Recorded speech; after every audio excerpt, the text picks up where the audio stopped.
Hi readers, Lee here. Welcome back to my channel, Lila Wanders and Read, and welcome to Book Talk Tuesday. Now, I usually don't get political on here or much on social media, but today I want to talk about banned books and specific banned books. So last week in the state of Utah, they banned 13 books statewide from all public schools.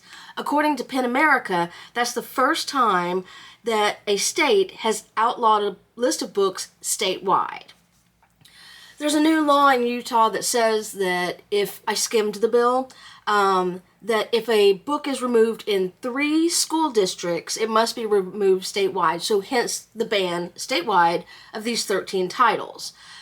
What they're saying is that these titles, as a whole, do not have any serious literary, artistic, political, or scientific value for minors. Sorry, I have notes, and I can't read my own handwriting. All of these books, to my understanding, are banned because of sexual themes. So let's talk about book banning.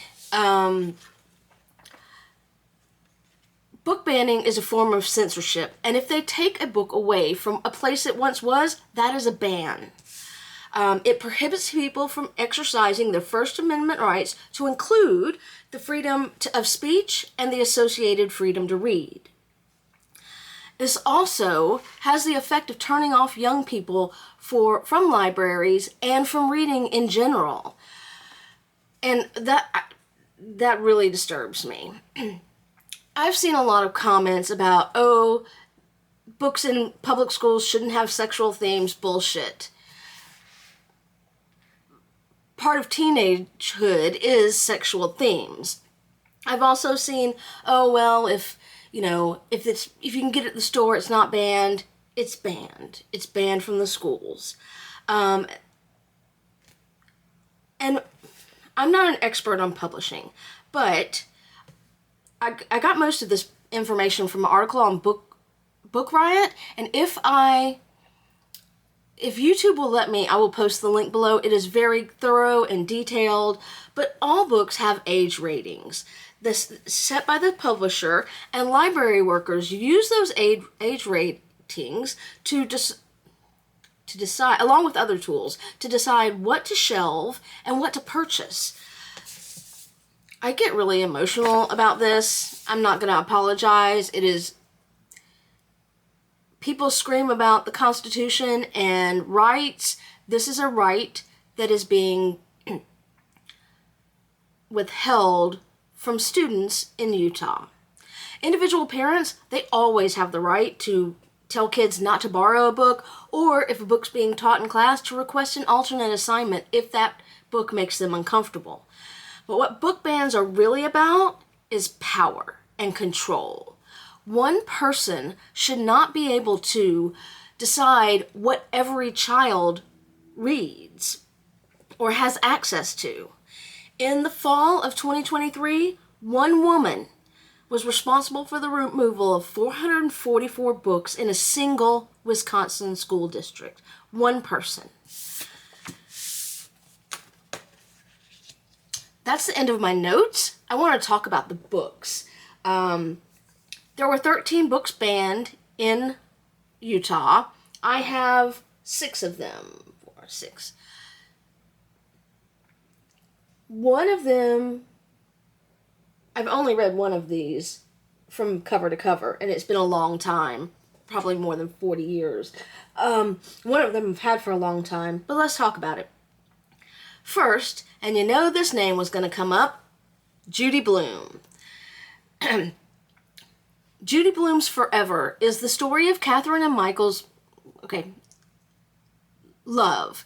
A joyous one filled with all the wonder of the first time. They meet on New Year's Eve and become completely involved with each other. It's an idyllic affair until they're separated that summer. This is not my favorite Judy Blume book, and I'm annoyed right now that I have to reread it, even though I don't think I really liked it that much when I read it the first time. But I will reread it. I'm older now. I've got different experiences. Maybe I'll like it better. We're going to talk Judy Blume. Are You There, God, It's Me, Margaret? Loved it. Deanie, loved it. Tiger Eyes, which I just realized I don't have a copy of anymore. Love that. But Judy Blume is often banned because she talks about girls and growing up and sexuality and bodies, which are all a part of growing up. One thing I did want to say is I've seen a lot of people out there cherry picking. Well, on page 63, it says this. When it comes to obscenity laws in the U.S., it's about the piece of work as a whole. Does it have literary value as a whole? What is this teaching the reader? Anywho. Next up is another book that I just discovered, and after I went out a couple days ago and bought this copy, I discovered that on October 1st there's going to be a 10th anniversary edition, which I have to buy. And that is Milk and Honey by Rupi. I'm not sure how to pronounce her last name. Kuar? I don't know. I apologize. I just started following her on Instagram. And this is a book of poems, and the back reads, I do want to share one poem with you, but the back reads, "This is the journey of surviving through poetry.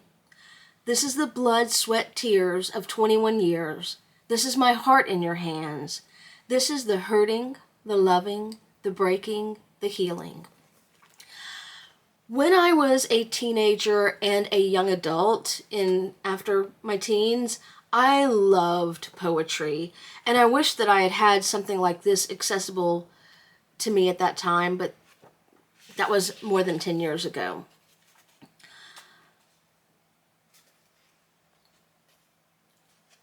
This is the poem I want to share with you, and it's at the bottom. It says, "To fathers with daughters.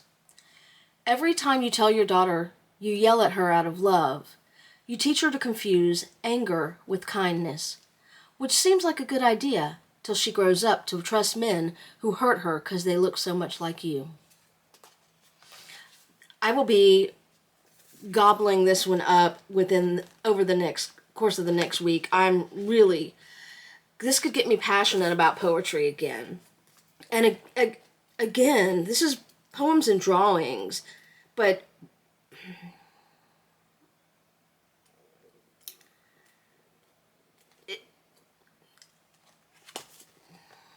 I'll be doing a review after I read it. You can tell I'm really passionate about this because at times I'm speechless. Oh, and another banning favorite, Margaret Atwood. I have not read this. I just picked this up the other day as well. This is Oryx and Crake. It's a novel. I have read The Handmaid's Tale. I think that may be the only Margaret Atwood that I've read. Oryx and Crake. Let's see what this is about. This is the first book of a trilogy called the Mad Adam Trilogy. And it is at once an unforgettable love story and compelling vision of the future. Snowman, known as Jimmy before mankind was overwhelmed by a plague, I love a plague fiction, is struggling to survive in a world where he may be the last human and mourning the loss of his best friend Crake and the beautiful and elusive Oryx, whom they both loved. In search of answers, Snowman embarks on a journey with the help of the green-eyed children of Crake through the lush wilderness that was so recently a great city, until powerful corporations took mankind on an uncontrolled genetic engineering ride.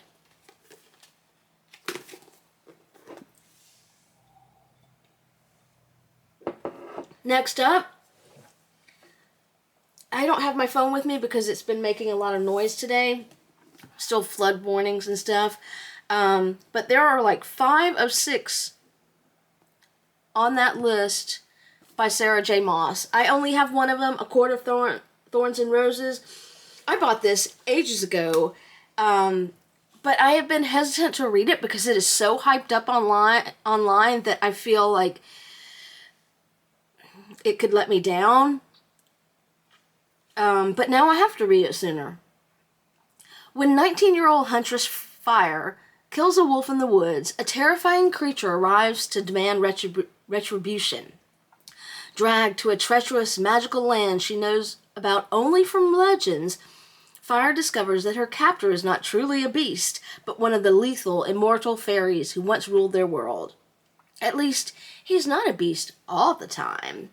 As she adapts to her new home, her feelings for the fairy, Tamlin, transform from icy hostility into a fiery passion that burns through every lie she's been told about the beautiful, dangerous world of the Fae. But something is not right in the fairylands. An ancient, wicked shadow is growing, and Fire must find a way to stop it or doom Tamlin and his world forever. Now that sounds really good. Romantasy is really big right now. And everything romantasy is hyped. And that is why I've been hesitant to read this again. But now I'm going to have to. What I plan to do is take some of these banned books. Right now I'm on a quest to read the books that I have that are on the Booker long list before September 12th, I think, when they announce the short list. So I think I'm going to intersperse some of those with some of these. Next up is What Girls Are Made Of, a National Book Award finalist by Elana K. Arnold.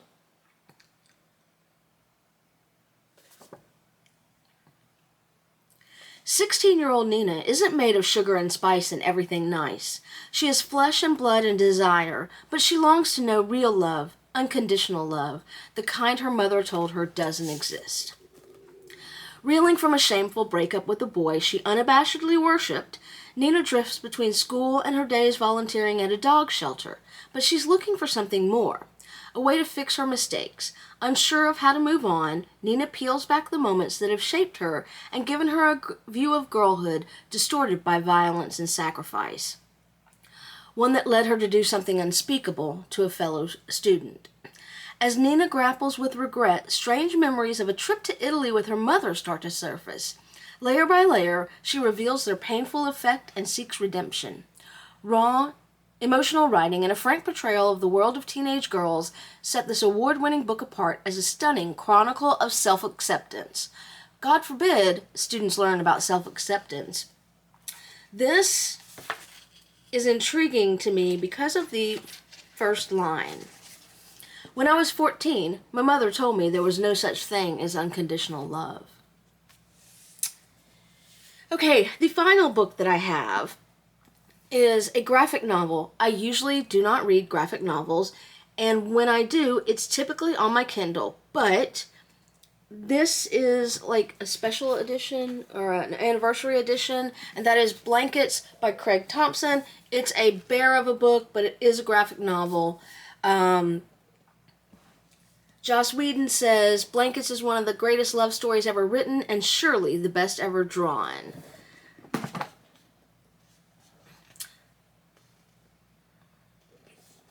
Wrapped in the snowfall of a blustery Midwestern winter, Craig Thompson's graphic novel memoir interweaves a coming-of-age high school romance with the tale of two brothers growing up in rural isolation. The young author wrestles with bullies, unravels his faith, searches for security, and finds his creative voice in this singular and utterly beautiful work. This is the winner of 3 Eisner Awards, 2 Harvey Awards, 2 Ignatz Awards, a 2005 YALSA popular paperback for young adults, and one of Entertainment Weekly's top 10 graphic novels of all time. And although this is big, I really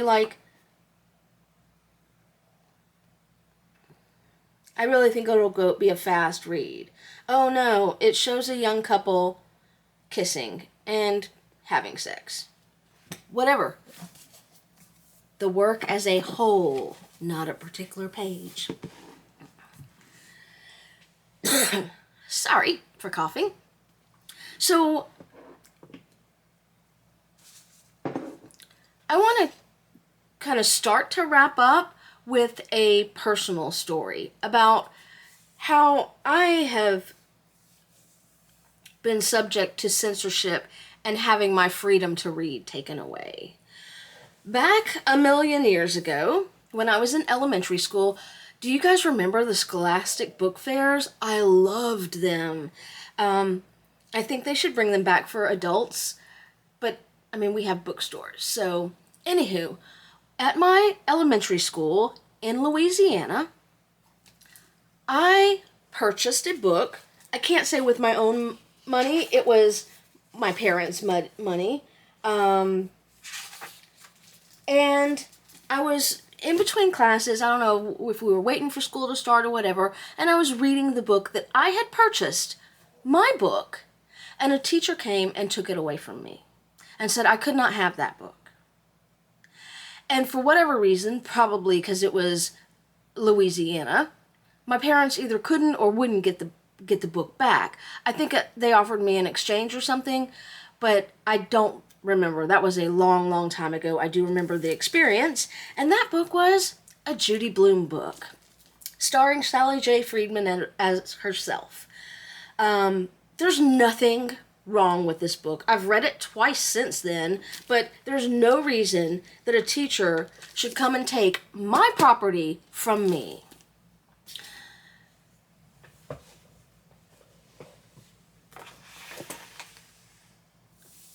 Have you ever had anything like that happen to you? Has someone taken a book from you? Not your family, an outsider, a teacher, someone in the school system? I'd love to hear about it. But remember when I said that book banning is all about power and control? So is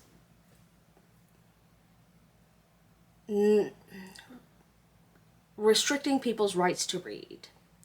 And reading has long, if not always, been considered dangerous. In this other book that I'm reading, The Woman They Could Not Silence, one common cause of committal of a woman to an asylum was novel reading. Doctors believed that those who indulge in this pernicious habit lived a dreamy kind of existence so nearly allied to insanity that the slightest exciting cause is sufficient to derange. And what's deranged is that after reading, the women don't always agree with their husbands and start getting thoughts of their own. Elizabeth's husband, Theophilus, and his co-pastor actually tried to shut down the first public library that opened in Shelburne, Massachusetts. It was introducing improper literature, and the preachers did not believe that churchgoers should risk their souls, or indeed their minds. Power. Anywho. How do you fight against that? You vote. You pay attention in your local elections, first of all, your city, your county, state, and look at what people are running on. And if they're running to restrict access to reading, look into that candidate a little bit closer. Anywho, that is it for my rant on book banning. I will be back tomorrow with a book haul. That doesn't include these books that I hauled, because all but 2 of them were books that I purchased just for this video and so I could see what they were about for myself. That is it. I'd love to hear your thoughts about banned books. I will again try to link that article from Book Riot, which goes into way more detail and is far more articulate than I have been in this video. That is it for me. Happy reading!